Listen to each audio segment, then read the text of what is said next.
Bem, irmãos, hoje nós vamos trazer mais uma abordagem no livro do Apocalipse, não é? Dando prosseguimento ao nosso estudo no livro do Apocalipse. E hoje nós temos por tema os títulos de Cristo ou os títulos do Cristo glorificado.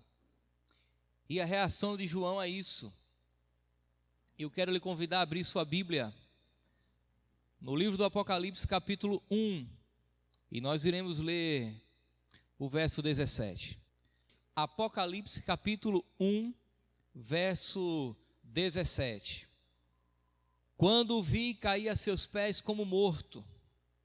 Porém ele pôs sobre mim a mão direita, dizendo: não temas, eu sou o primeiro e o último, aquele que vive. Estive morto, mas eis que estou vivo pelos séculos dos séculos e tenho as chaves da morte e do inferno. Escreve, pois, as coisas que vistes, e as que são, e as que hão de acontecer depois destas.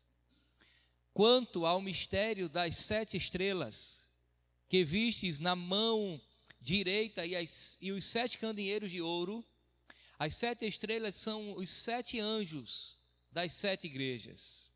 E os 7 candeeiros são as 7 igrejas.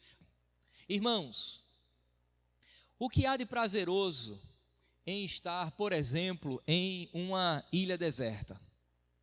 Para alguns seria a natureza ainda pouco explorada pelos homens e a beleza ali arrebatadora.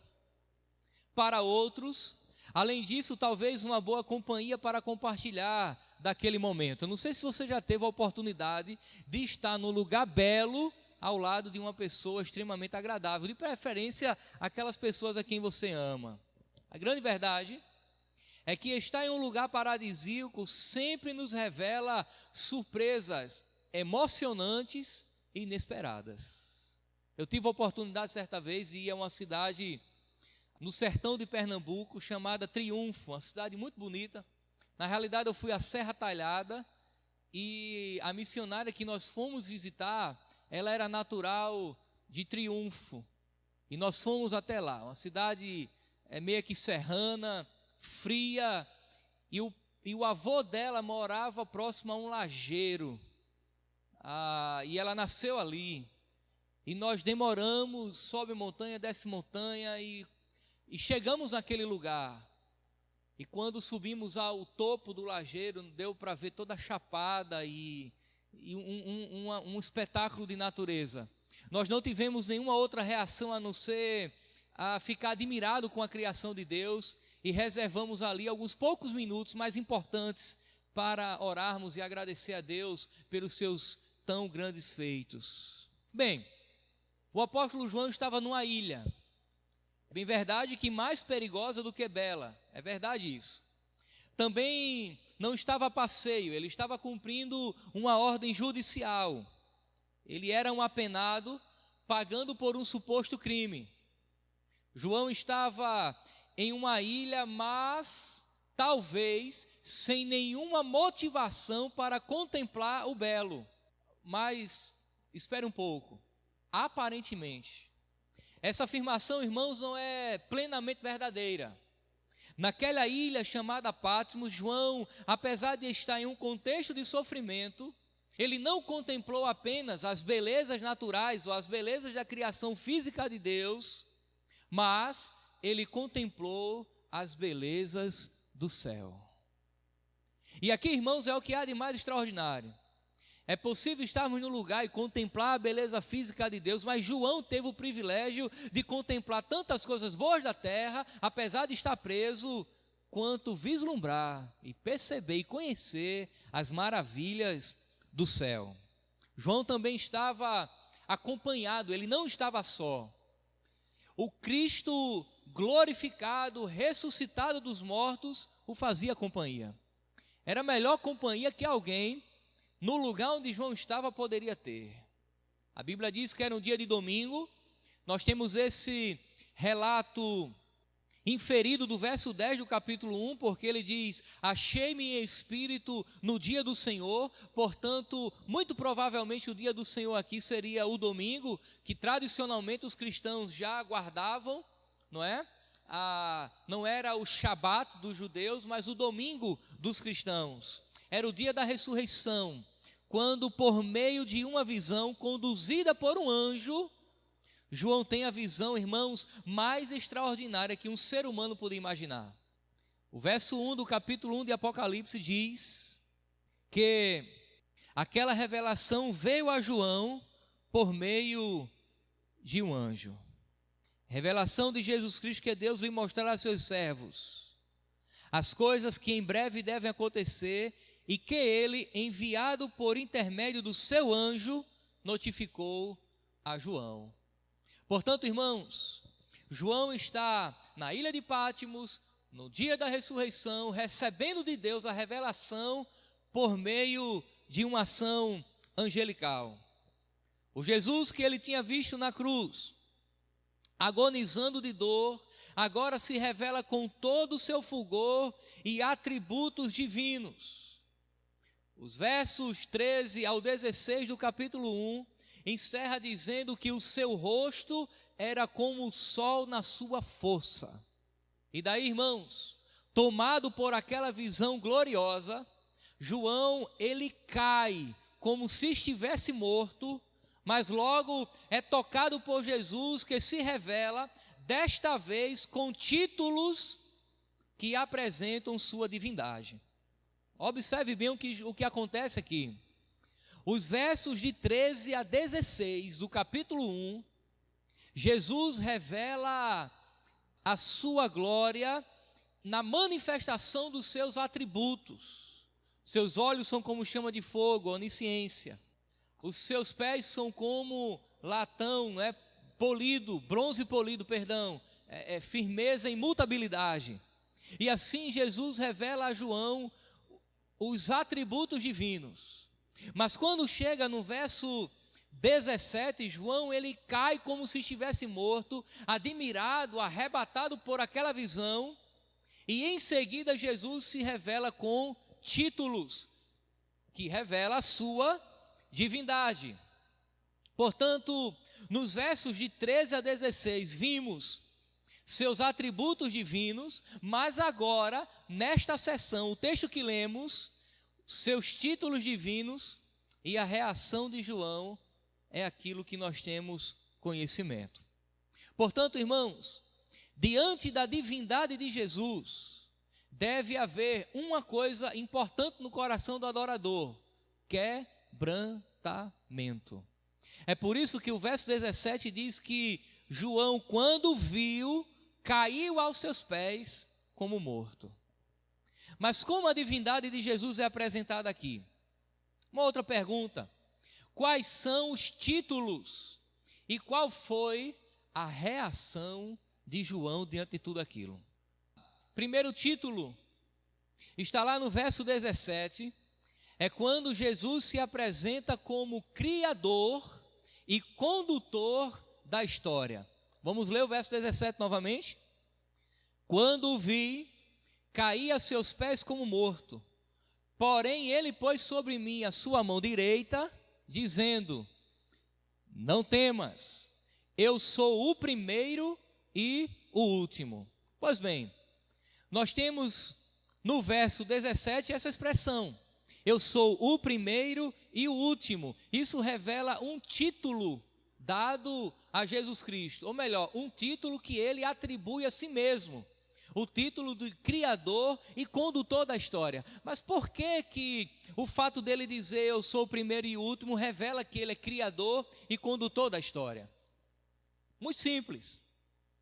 É que esse título João toma emprestado lá do Antigo Testamento, mais necessariamente do livro do profeta Isaías. Vamos dar um pulinho lá.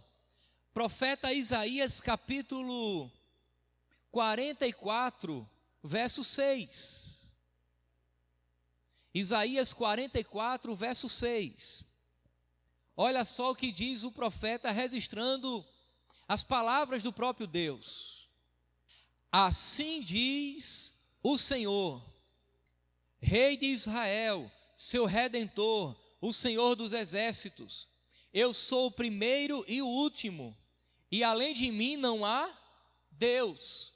Agora dê um pulinho mais à frente no capítulo 48, verso 12. 48, verso 12. Dá-me ouvidos, ó Jacó, e tu, ó Israel, a quem chamei. Eu sou o mesmo, eu sou o primeiro e também o último.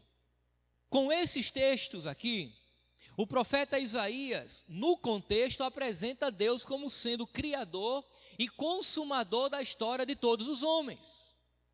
Quando esse mesmo texto é usado com referência à pessoa de Jesus, João está dizendo que Jesus se revela exatamente da mesma forma como o Pai se revelou no Antigo Testamento, como aquele que cria, mas não apenas cria, mas consuma e governa a história dos homens. É por isso que ele é o primeiro e o último. Ele está no ato da criação e, por fim, na consumação de todas as coisas. Jesus se apresenta dessa mesma forma, o primeiro e o último, aquele que cria e consuma a história. A pergunta aqui é: por que esse é o primeiro título apresentado a João? Ora, a resposta, irmãos, a essa pergunta é que Jesus quer mostrar que em um contexto de perseguição, e é o contexto do Apocalipse, João está preso, toda a igreja está sendo perseguida. Em um contexto de perseguição, ele é quem conduz a história a um fim por ele mesmo determinado. Ele se apresenta como soberano, e é justamente, irmãos, a compreensão de sua soberania que nos faz sermos firmes e fiéis a ele até o fim. Ora, se você está passando por perseguições, se você está sendo perseguido e a sua vida está sendo colocada em risco em todo momento, ou está desfrutando de prisão, como era o caso do apóstolo João, o fato de saber que Jesus é quem governa a nossa história do começo até o fim, isso traz o quê?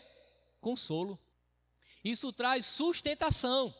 Isso faz com que sejamos ou estejamos firmes no Senhor, confiantes que Ele governa a minha história, e apesar dos pesares, apesar de eu estar passando por aquela dificuldade, Ele está no controle e no governo da nossa vida. E aqui, irmãos, eu entendo que Deus ele tem um plano traçado para toda a humanidade, e nós não podemos ver sua soberania de forma restrita, como se a história proposta fosse apenas a história dos outros. É a nossa história também. Deus ele tem um plano traçado para toda a humanidade, assim como tem um plano traçado desde a eternidade para as nossas vidas também. Deus tem um fim. Deus tem um fim proposto para a história dos homens, e nós fazemos parte dessa história. Portanto, tudo o que acontece em nossas vidas, sejam derrotas ou vitórias, ganhos ou perdas, alegrias ou tristezas, estão colaborando para o fim que o próprio Deus determinou. Porque todas as coisas cooperam para o bem daqueles que amam a Deus, para o bem daqueles que foram chamados segundo o seu propósito. João está escrevendo o que Jesus falou a ele. E Jesus disse: João, olha, eu sou o começo e o fim, o primeiro e o último. E daí a igreja entendia o quê? Ele está governando a minha história, apesar do meu sofrimento. Você já sentiu aquela sensação de abandono? É só uma sensação. Aquela impressão de que, meu Deus, ninguém está sofrendo mais do que eu na face da terra. Apesar de eu não ter caído de um avião, de não ter havido um luto na família, de eu não ter amputado um braço, uma perna, de eu não ter sido acometido de uma enfermidade grave que não tem cura. Mas tem sofrimento que é o nosso sofrimento. E apesar de ser pequeno para o outro, para nós, às vezes é muito grande. E nós nos sentimos como se o mundo estivesse desabando sobre a nossa cabeça, perdemos a noite de sono, às vezes por uma bobagem, às vezes por coisa muito séria de fato, mas seja em pequenas coisas ou em grandes coisas, o Senhor Ele está governando a nossa vida e irá conduzi-la para o fim que Ele determinou. Portanto, irmãos, a ação soberana de Deus deve ser apreciada, deve ser vista do ponto de vista da criação. Toda a ação soberana de Deus, a reflexão sobre a soberania de Deus deve ser apreciada a partir da criação, a partir do momento que Deus traz todas as coisas à existência. Eu quero chamar a sua atenção a alguns detalhes aqui. Deus, Ele traz o caos à existência.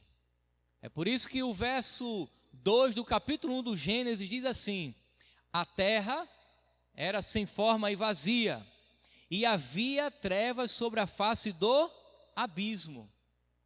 Inicialmente, no período mais primitivo da criação de Deus, o que há é um verdadeiro caos.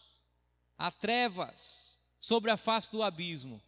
E em seguida diz que havia água. Então há uma espécie de caos aquático. Mas em seguida, ele conduz o caos a um fim. O paraíso, o Éden. O que era escuro e sem forma se transformou em um lugar extraordinário e perfeito para a humanidade desfrutar da presença de Deus. O que era escuro e sem forma se tornou um lindo santuário de adoração. Perceba que na leitura Deus vai formando e a coisa vai tomando forma. E de repente está o homem em um habitat plenamente satisfatório à sua existência. Pois bem, com a história dos homens ou com a história da humanidade não é diferente. Ele apresenta o caos e o conduz a um fim glorioso. Foi isso, por exemplo, que aconteceu na crucificação a fim de seus propósitos se cumprirem. A crucificação acontece em um contexto extremamente caótico. A crucificação acontece em meio a conspiração, traição e pecado. E tudo isso, irmãos, forma justamente o pano de fundo da crucificação. Mas todo esse caos é transformado em bênção pela salvação revelada na cruz do Calvário. Observe que um contexto caótico de traição, de conspiração, de morte, de pecado, promoveu um bem extraordinário. Por quê? Porque Deus estava governando aquele evento. E em um mundo governado por Deus, nada acontece fora do seu domínio. Observe o texto de Atos dos Apóstolos, capítulo 4, vamos lá. Atos capítulo 4, verso 26, diz assim: levantaram-se os reis da terra, e as autoridades se ajuntaram a uma contra o Senhor e contra o seu ungido. Porque verdadeiramente se ajuntaram nesta cidade contra o seu santo servo Jesus, ao qual ungiste, Herodes e Pôncio Pilatos, com os gentios e gente de Israel, olha só agora o detalhe, para fazerem tudo o que a tua mão e o teu propósito predeterminaram. Portanto, irmãos, Deus usou a cruz de Cristo para cumprir os seus propósitos. Jesus foi traído, levado à morte, houve conspiração, traição, pecado, mas tudo aquilo para fazer o que a potente mão do Senhor havia predeterminado. Nada do que aconteceu ali estava fora do controle de Deus. Logo, ele conduziu o caos a um fim que o glorificasse e trouxesse salvação para pecadores.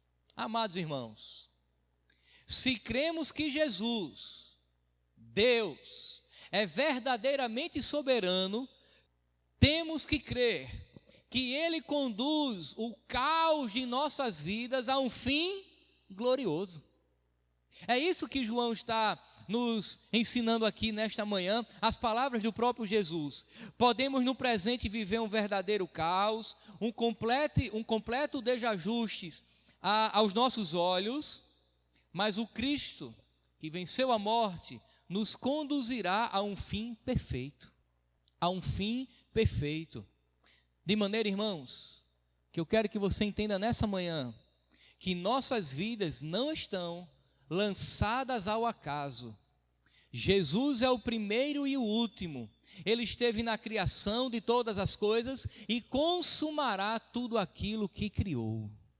Ou seja, você pode estar vivendo, talvez, um momento caótico, difícil, turbulento, mas ele não está alheio à vontade e à soberania de Deus. Ele conduzirá a um fim. E daí eu quero que você entenda e traga à sua memória o fato de que a palavra de Deus nos promete, a partir do momento que nos ensina que Deus criou todas as coisas, nos promete que Ele consumará todas as coisas. E na consumação de todas as coisas, nós seremos glorificados como Cristo assim foi glorificado. Portanto, não entenda o problema na sua vida atual, no presente, como fora da vontade de Deus ou fora do controle de Deus. A palavra de Deus diz que no fim, o Senhor enxugará todas as lágrimas. Mas há um segundo título aqui. Jesus se apresenta como eterno. E daí, a frase lá do verso 18... E aquele que vive, estive morto, mas eis que estou vivo pelos séculos dos séculos. Apocalipse capítulo 1, verso 18. Irmãos, essa frase aí, esse verso, traça um contraste entre vida e morte, que revela não apenas a realidade da sua ressurreição, mas principalmente sua eternidade. Perceba que ele diz, porque estive morto, revela a morte. Mas eis que estou vivo pelos séculos dos séculos. Portanto, há aí um contraste, morte e eternidade. Ele esteve morto, mas ao mesmo tempo está vivo pelos séculos dos séculos, ok? Vamos fazer aqui uma pergunta. Por que é que Jesus orienta João a escrever às igrejas acerca da sua eternidade? Olha só. Verso 11 do capítulo 1. O que vês escreve em livro e manda às 7 igrejas. Tudo que João está vendo, ele tem uma autorização divina, uma ordem divina para escrever às igrejas. E agora, ele diz, estive morto, mas eis que estou vivo pelos séculos dos séculos. Por que é que Jesus orienta João a escrever às igrejas acerca da sua eternidade? Quando Jesus destaca a sua eternidade, ele apresenta aqui duas realidades. Ele apresenta, em primeiro lugar, a própria eternidade, e entenda que biblicamente a eternidade é tempo sem fim, diferente da postura grega, por exemplo. Os gregos, eles entendiam que a eternidade, na realidade, seria a libertação do tempo. Os gregos entendiam eternidade como ausência de tempo. O tempo escraviza o homem na concepção grega, do primeiro século, e quando o homem desfrutar da eternidade, ele será livre do tempo, da sua temporalidade. Mas, biblicamente, a eternidade não é libertação do tempo, não é ausência de tempo. Biblicamente, a eternidade é tempo sem fim, é tempo que não se acaba mais. Mas o tempo sempre existirá na realidade dos seres humanos, mesmo estando na eternidade. O que nós não podemos afirmar é como esse tempo será contado.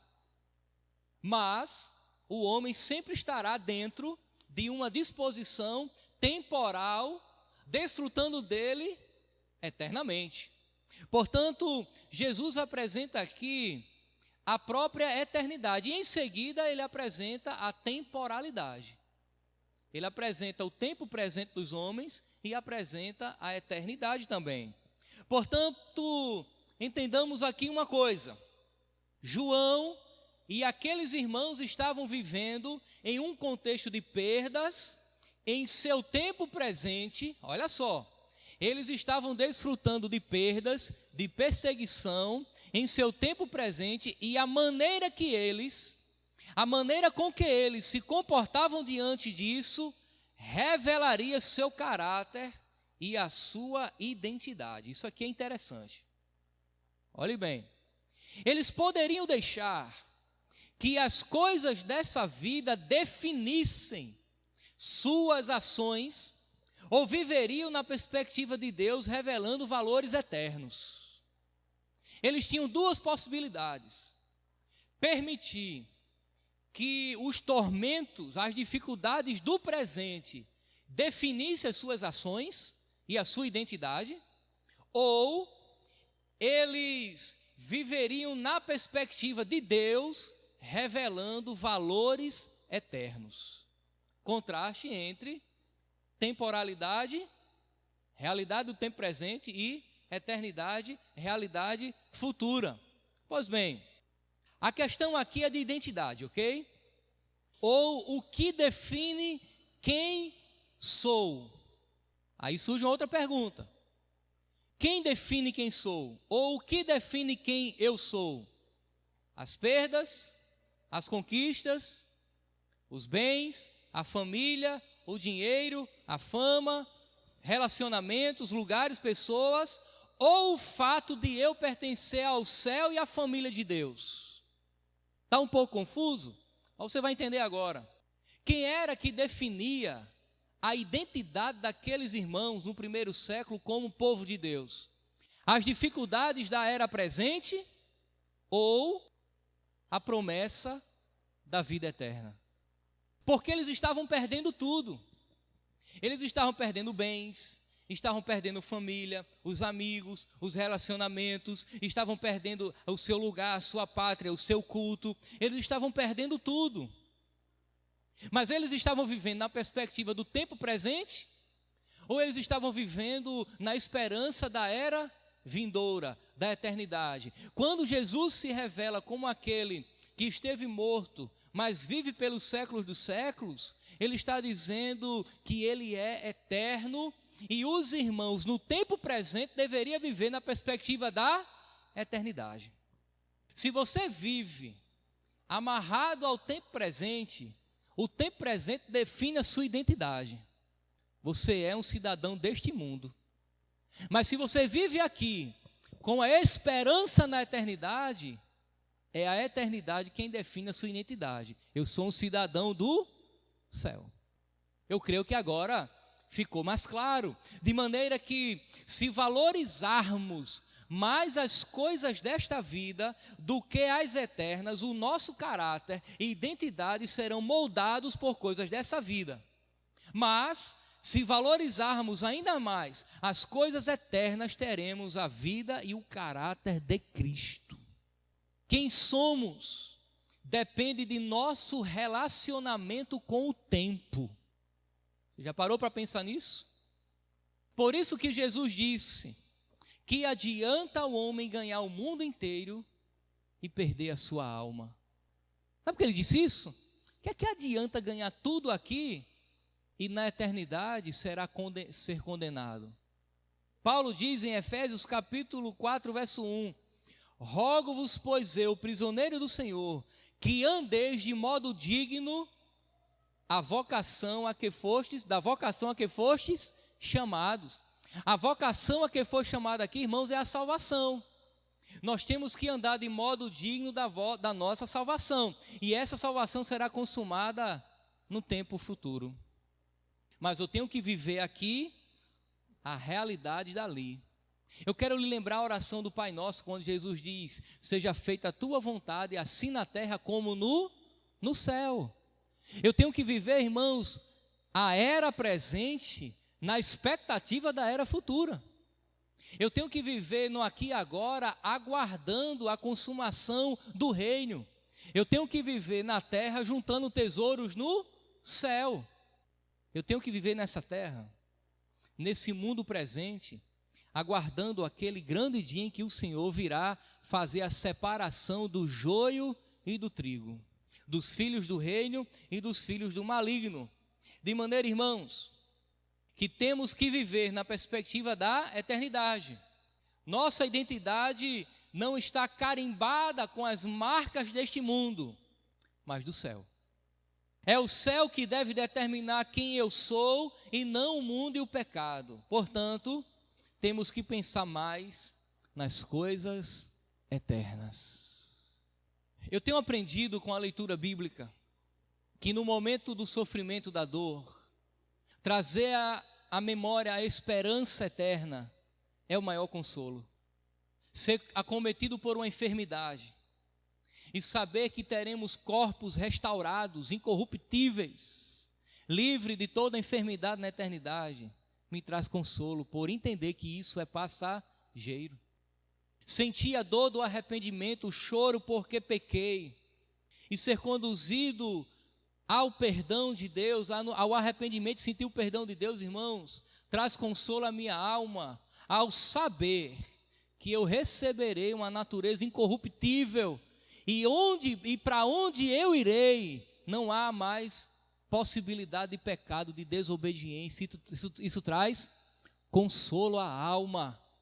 Portanto, nós temos que viver na perspectiva da eternidade. Na perspectiva da eternidade. Portanto, Jesus se revela como aquele que governa a história dos homens até a consumação. Jesus se revela como aquele que é eterno, e a eternidade é quem deve definir a identidade da igreja, porque ela não pertence a este mundo, a esta realidade, ela pertence à família de Deus, é a família de Deus e herdará os céus. E agora, em terceiro e último lugar, Jesus se apresenta como aquele que tem poder para lançar a morte e tirar. Verso 18 ainda, nós temos a expressão, tenho as chaves da morte e do inferno. E isso revela, irmãos, que Jesus tem poder para lançar os homens à morte, tanto quanto para ressuscitá-los. E aqui ter as chaves da morte, morte aqui é a tradução da palavra Hades, significa que Jesus tem poder para levar até os seus filhos à morte. Aí você, mas pastor, isso é possível? Apocalipse capítulo 2, verso 10. Olha só o que Jesus diz. Apocalipse capítulo 2 vai apresentar essa realidade. Nada temas das coisas que hás de padecer. Eis que o diabo lançará alguns de vós na prisão, para que sejais tentados. E tereis uma tribulação de 10 dias. Ser fiel até a morte e dar-te-ei a coroa da vida. É Jesus quem está dizendo que Satanás vai levar alguns dos seus filhos, dos seus irmãos, dos irmãos da igreja, à morte. E ele diz, persevere, permaneça firme até a morte. Você não vê aqui nenhuma intervenção de Cristo dizendo, eu vou impedir que você morra. Muito pelo contrário, ele está trazendo consolo na realidade da morte. Por que ele faz isso? Porque ele tem poder sobre a morte. E se ele tem poder sobre a morte, ele também tem poder para trazer a vida. E qual é a promessa que ele faz? Que um dia ressuscitaremos dos mortos.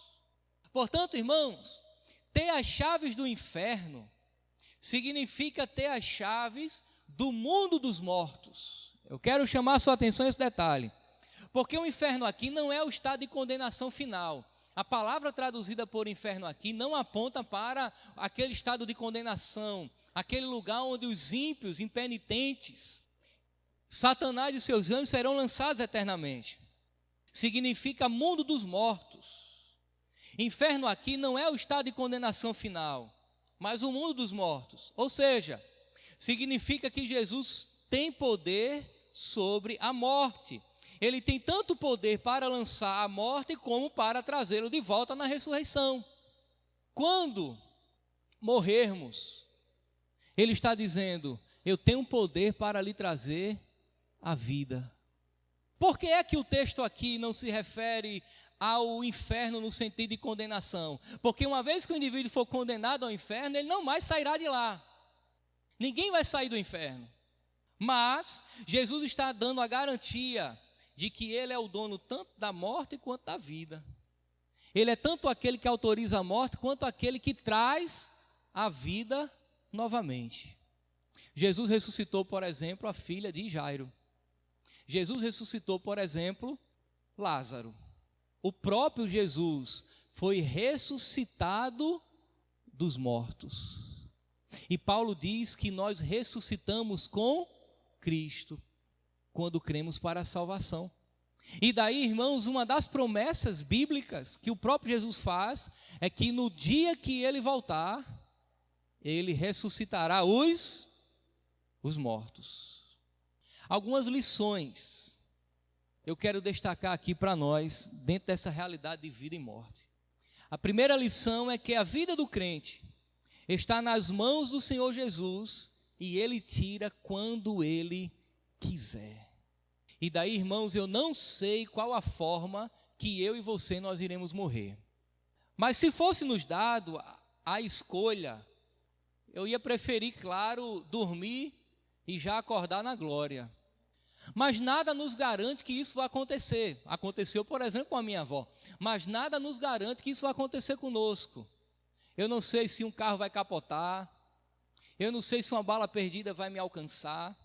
Eu não sei se serei acometido por uma doença extremamente grave, incurável, e venha padecer e morrer brevemente. Eu não sei.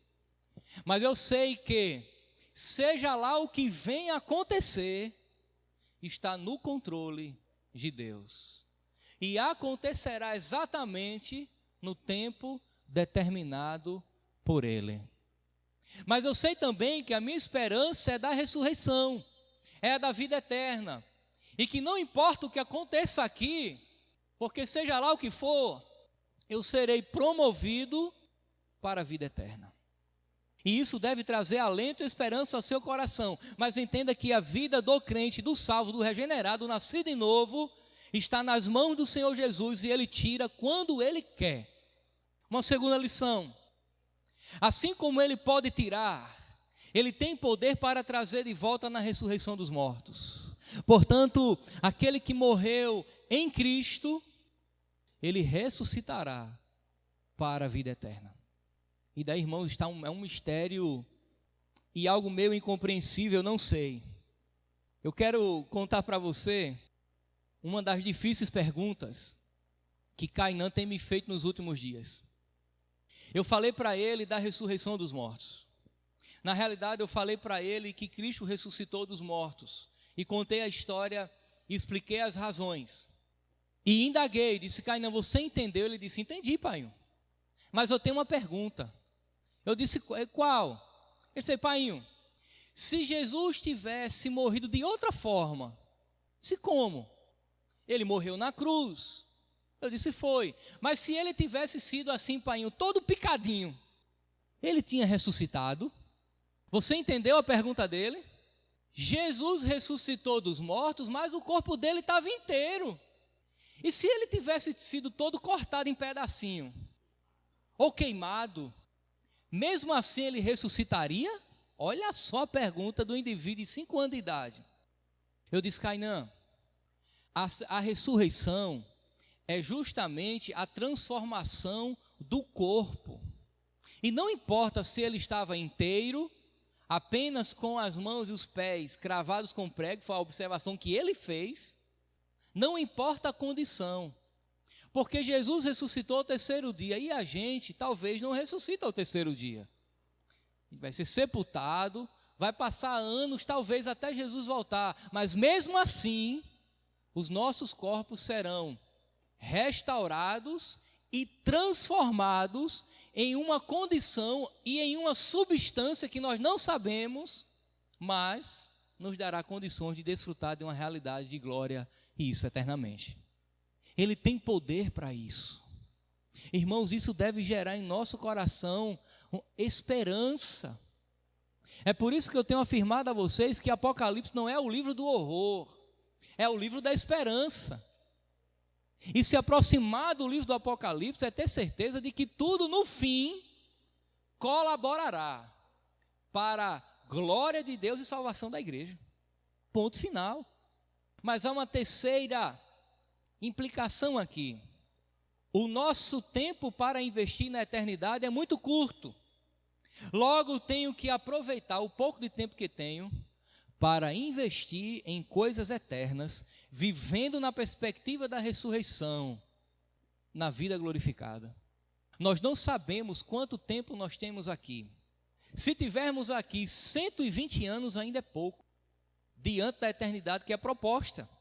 Portanto, irmãos, eu tenho que aproveitar o tempo que aqui eu tenho, o tempo que Deus está me dando para viver na perspectiva da eternidade. E viver na perspectiva da eternidade é viver aqui glorificando a Deus. Em outras palavras, eu não tenho tempo a perder com outras coisas.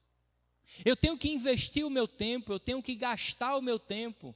Eu tenho que me desgastar pelas causas do reino, pelo evangelho, vivendo uma vida na perspectiva de Cristo, uma cosmovisão cristã.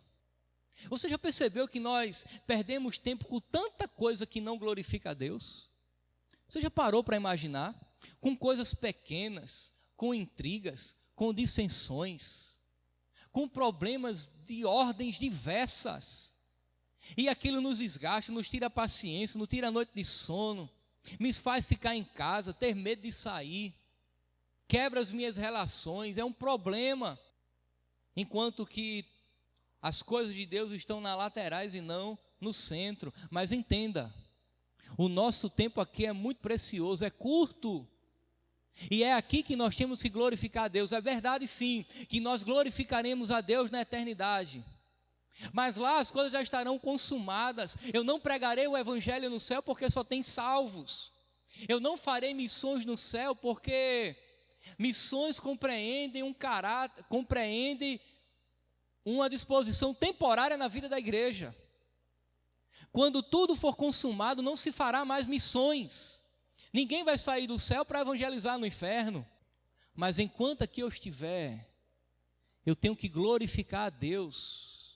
Aproveitar todo o tempo da minha vida para fazer Cristo conhecido pelos homens. Eu me converti aos 16 anos de idade. E lamento que dos 16 aos 19, eu vivi uma vida extremamente aleatória às coisas de Deus, apesar de me confessar crente. Eu não tinha prazer em ir à igreja, ia muito pouco. Eu não evangelizava, participava dos eventos da igreja, porque me promovia um ambiente social agradável. Mas eu não me envolvia em missões, eu não me envolvia no testemunho do evangelho, eu não me envolvia em nada daquilo que verdadeiramente importa.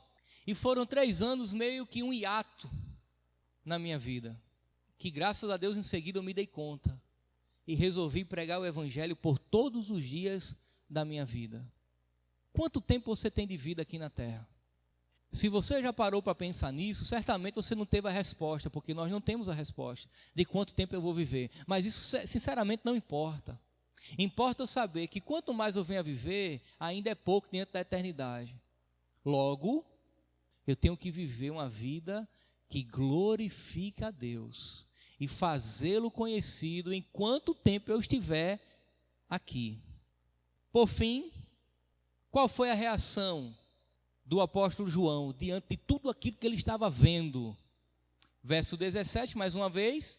Quando o vi, caí a seus pés como morto. E aqui nós temos a resposta. Perceba que João faz uso aqui de uma figura de linguagem que nós chamamos de símile. Ele não morreu, ele caiu como morto. Houve uma reação de prostramento. João está diante do Rei dos Reis e diante dos Reis, a condição mais apropriada é o prostramento, a adoração. Essa era, irmão, justamente a postura dos súditos diante dos reis na antiguidade. O súdito, ele se prostrava a fim de receber o favor do rei. E João, quando se prostra em quebrantamento, ele é tocado pela mão direita de Cristo, a mão do poder. A destra significa a mão do poder, a mão poderosa de Deus. Ele é tocado e recebe ali o seu comissionamento. E aqui, a ordem de João foi: escreve as coisas que vistes. Olha só lá o verso 19. Escreve, pois, as coisas que vistes, e as que são, e as que hão de acontecer. Quero chamar a sua atenção ao último detalhe de fato. Irmãos, é desta maneira que nós devemos nos apresentar diante do Rei dos Reis. Quebrantamento, prostração, prostramento. Perceba, depois façam a leitura completa no livro do Apocalipse. Os 24 anciãos se prostram. Os 4 seres viventes se prostram. João está prostrado.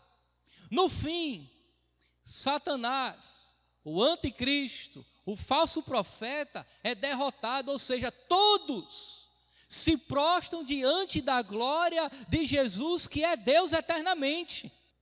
E essa deve ser a postura da igreja. É por isso que Cristo é o personagem principal.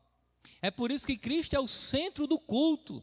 O culto é cristocêntrico, teocêntrico. Deus, Cristo, no centro da igreja, no centro da adoração. É por isso que tanto a minha vida de culto, quanto o culto congregacional deve estar centrado na pessoa de Cristo. Tudo no culto é Cristo. A pessoa mais comentada no culto é Cristo. A pessoa, o nome mais falado no culto é Cristo. O nome mais cantado, Cristo. A pessoa mais exposta na pregação, Cristo. A quem a igreja deve se prostrar? Cristo. E aí eu entendo, porque em seguida, no verso 19, João é comissionado. O que vês, escreve. É a segunda vez, porque lá no verso 11, Jesus disse isso a ele. E agora está dizendo de novo. Ele está sendo comissionado a uma tarefa, a uma missão. E daí, meu irmão, se você foi chamado para a missão, você tem que entender uma coisa: o quebrantamento precede a missão.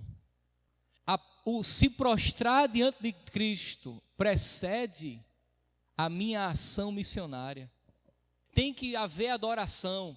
Repetindo as palavras do John Piper: ninguém pode recomendar a quem não aprecia. Você tem que apreciar Cristo de maneira tão profunda, que não tem outro desejo no seu coração a não ser recomendá-lo a uma outra pessoa. Mas tem que haver quebrantamento, prostramento diante do Senhor Jesus. Mesma coisa aconteceu com o profeta Isaías. Ele tem a visão do Senhor em seu alto e sublime trono. E em seguida, quando Deus diz: a quem enviarei, a quem há de ir por nós? Ele fala: opa, Senhor, eis-me aqui, envia-me a mim. Ou seja, ele se quebranta diante de Deus, compreende a realidade de Deus e missão. Se você não fizer missões por quebrantamento, se você não fizer missões por adoração, você deve estar fazendo por qualquer uma outra motivação que não é a correta. Portanto, irmãos, conhecer o Cristo que governa a história, que é eterno, que tem poder sobre a morte e sobre a vida, exige uma resposta: adoração